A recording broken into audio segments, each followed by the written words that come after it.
So, Scott, what's in the chest? I shouldn't be surprised.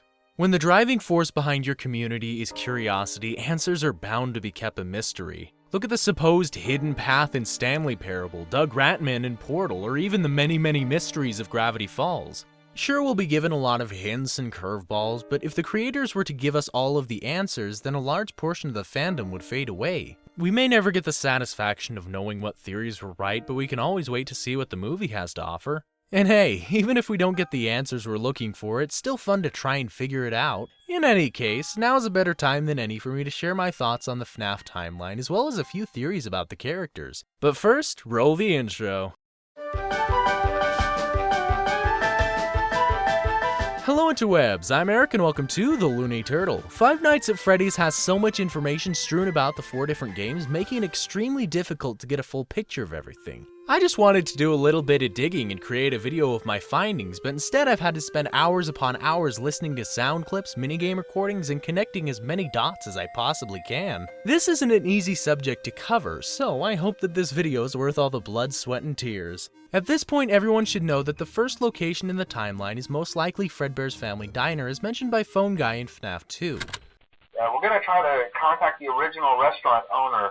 I think the name of the place was Fredbear's Family Diner or something like that.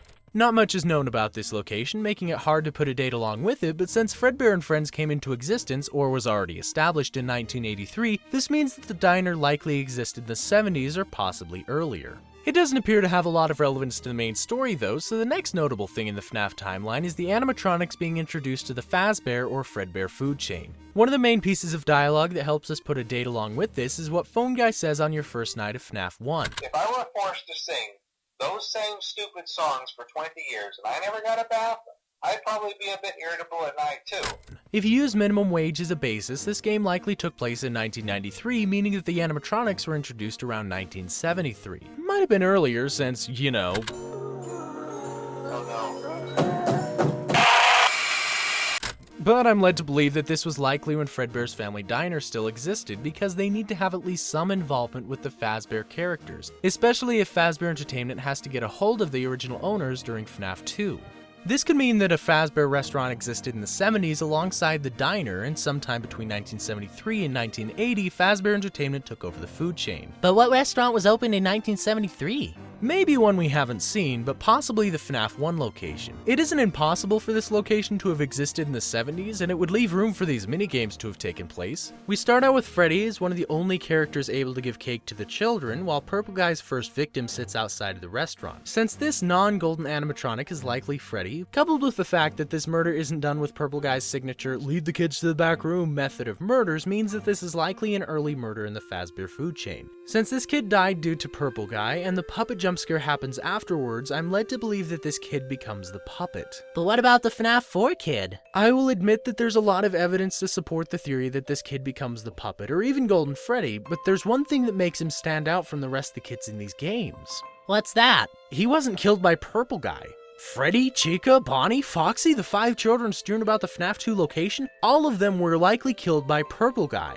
But it somehow makes sense for this kid, who was killed accidentally, to come back and help these spirits find peace, even after the person directly responsible for his death apologizes. For me, that just doesn't make sense. What reason, aside from the kindness of his heart, does this kid have for trying to get rid of Purple Guy? He caused the spring lock failures? Unless Scott made a mistake, the spring lock suit isn't the one we see on stage. Plus, the spring lock failures are not directly caused by a person, it's the fault in the mechanisms of the suit. If anyone, this kid should be coming back to haunt the technicians or even the bully, but instead he'll go after a man that just existed in the same building as him? I believe that it's more likely for this kid to pass on to the Mangle because that's what the ending dialogue alludes to. You're broken, I will put you back together. It also doesn't really make a lot of sense chronologically because the FNAF 1 location was left to rot for a few years before the FNAF 2 location reopens, meaning that this kid can't be the puppet because the newspaper clippings and by extension the Give Cake Give Life minigame happened at the FNAF 1 location in the late 70s to early 80s, ruling out the possibility of this happening in 1987, and if this kid dies in 1983 he could become the puppet, but less than 4 years doesn't really seem like a lot of time for this location to be left to rot, as Phone Guy mentions in FNAF 2. That old restaurant was kind of left to rot for quite a while. So aside from the FNAF 4 kid, the most likely candidate for the puppet is the one we see in the Save Him minigame. But I digress. After this minigame takes place, a couple of years could have passed and we see Foxy discover Purple Guy's newest victims, except this time he's somehow killed them inside of the restaurant. Purple Guy could have then removed one of the bodies from the room in an attempt to hide the evidence, explaining why 4 out of 5 children are present in the Give Cake Give Life minigame. Then the 5th kid appears right before the Golden Freddy jump scare, meaning that this is the most likely place for Purple Guy to have stuffed the missing kid's body. After all of this, our recently deceased children get used to their new homes. Meanwhile, the newspaper clippings we see in FNAF 1 give us a nice outsider's point of view of all this. First, the kids go missing, then the police are called due to the animatronics looking like reanimated corpses, then the company likely cleans up the animatronics, and upon discovering that damage or death has occurred, a missing person report will be filed within 90 days or as soon as property and premises have been thoroughly cleaned and bleached and the carpets have been replaced. They then report the missing kids, explaining the 3rd newspaper clipping. Finally, this location is shut down because Fazbear Entertainment can't recover from the missing children's incident. They are also unable to sell the building because no one wants to be associated with the company. After this location shuts down for the first time, we're left with one character to continue the food chain. Fredbear. We know that Fredbear and Friends was put into existence in 1983, but over my research I've had a hard time placing the FNAF 4 location on my timeline. There's a lot of evidence of it happening in '83, and the FNAF fandom has largely accepted the theory, but Scott's kept me thinking, especially with this message. The only iteration of Chica that we've seen detach her beak is Toy Chica from FNAF 2. The same can be said about the Sky Blue Bonnie. He's the toy version. And with the recent canon DLC, Scott added the Balloon Boy minigame. We could just write this off as the toy line existing between Fazbear restaurants, but if we listen a little closer to the FNAF 2 tapes, the cause of this location being shut down isn't a bite incident. It's someone, likely Purple Guy, wearing one of the suits and somehow messing around with the animatronics. Someone used one of the suits. We had a spare in the back, a yellow one. Someone used it. Now none of them are acting right. Not only that, we know that 5 children can be found strewn about the building in the Save Them minigame, and we even see the killer with what could potentially be a tool. This gives us a reason for Fazbear Entertainment to close the FNAF 2 location. The animatronics are acting up, and now there are a lot of bodies that they need to get rid of. Ooh, minor side note. Fritz Smith worked for Fazbear Entertainment for one night, but got fired for tampering with the animatronics. Similarly, we can see Purple Guy in the FNAF 2 location for one minigame, while also messing with some of the animatronics. I wonder if there's a correlation. As I was saying, with that it would be relatively easy to say that FNAF 4 takes place alongside FNAF 2. There's just 2 problems though. For one, the FNAF 4 kid dies, and secondly, Golden Freddy is an abandoned character during FNAF 2. While it might be easy to write off Golden Freddy as an abandoned suit rather than an abandoned character at the FNAF 2 location, it's hard to dispute this kid's death at the end of the game. The bully can be heard apologizing, placing his death soon after the incident, but in FNAF 1, what Phone Guy says leads me to believe that the victim lived, at least for a while, without his frontal lobe. Yeah. It's amazing that the human body can live without the frontal lobe, you know? There's also the issue of what resulted from the bite of '87. They used to be allowed to walk around during the day, too. But then there was the bite of '87. So if the animatronics were allowed to roam before the bite, why would a stationary animatronic be the cause of this new policy? This information leads me to believe that the FNAF 2 location might not have had a bite incident, but at the same time I can't get on board with the idea of this being the bite of '87. So what could all this mean? I'll answer that with a question. When was the October Revolution? October? Nope, it actually happened in November of 1917. Okay, well what does this have to do with FNAF? Well, I believe that something similar happened to the Bite of '87. The event was referred to as happening in '87, but in reality it happened sometime in the early '80s. This would explain why Golden Freddy is an abandoned character by the FNAF 2 location, but it's still strange for Phone Guy to allude to the victim living after the incident. He could have been misinformed by the company in an attempt to cover up yet another missing kids incident, and in order to back up the claim, they added the animatronics can't roam policy. With this company's history, I wouldn't doubt that they'd do something like that. Alternatively, this could mean that there were 2 bite incidents, one during or after 1983 that we see in FNAF 4, and another one in 1987 that was caused by Mangle or some other animatronic. Either way, I'm still on the fence as to what happened, so let's put the bite or bites between these years and move on. What we know for sure is that there's a toy-themed show and likely a collection of plushies in 1983. Then in 1987, there's a toy-themed pizzeria that gets closed after only a few short weeks of business. Once again, the franchise disappears for a few years until they're able to clean up and reopen the FNAF 1 location. In this location, Phone Guy records his final tapes and is likely stuffed into one of the suits. Yeah, a spring Bonnie suit. No, Phone Guy's not Purple Guy. But he's holding a phone, he dies in the back room, and PG. Phone Guy, Purple Guy? You see what I'm getting at. Phone Guy and Purple Guy both being initialized as PG is a correlation, not evidence. Why the heck would Purple Guy be running at the animatronics with a phone? Why would he be unsettled to find something in the animatronics' heads? Yeah, I always wondered what was in all those empty heads back there. When earlier in the game, it sounds like he already had a basic idea of what to find inside of them. Now, that wouldn't be so bad if the suits themselves weren't filled with cross beams, wires, and animatronic devices, especially around the facial area. Why is he concerned about your safety in FNAF 2, and even on that front, why does he sound unnerved by the idea that Someone used one of the suits.